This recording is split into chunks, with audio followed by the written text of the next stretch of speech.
Let's take a closer look at nested spaces. The indoor lighting example project used earlier has just two spaces that were both child spaces of the project space and siblings to each other.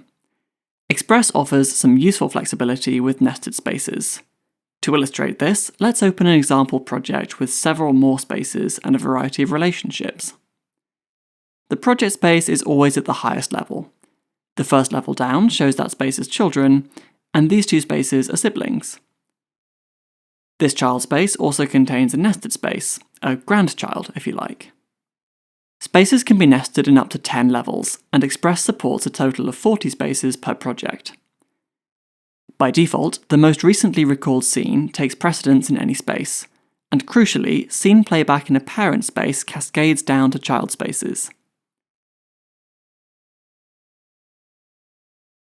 Intensity multiplies through nested spaces, so if we reduce the intensity of the project space to 50%, all of its child spaces are also set to 50%. If we then reduce the intensity of a child space to 50%, the resulting intensity in that space is 25%. Selecting a space shows its properties. As well as a name, number, and colour, each space has a dependency setting. The default is dependent, in other words, the space follows its parent space, and when a scene starts in the parent space, that parent space also controls the child space, as we've just shown. If we set this space to independent, it'll behave completely independently and ignore what the parent space does. Now, when scenes change in the parent space, the child space is unaffected. Intensity will also behave independently. The third option is independent except off. In this case, the child space is independent of all intensity and scene recall, with the exception of the off scene. That is, it responds to its parent saying, "lights out."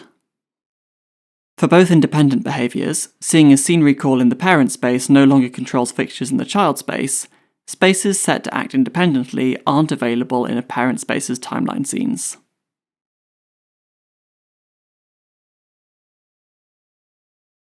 Nested spaces are ideal for larger rooms with discrete zones, like our indoor project, where the bar area could be a child space. If we control the main room, the bar will continue to run the selected scenes as before, as well as providing additional scenes and colour or intensity overrides for the bar only, giving users the best of both worlds.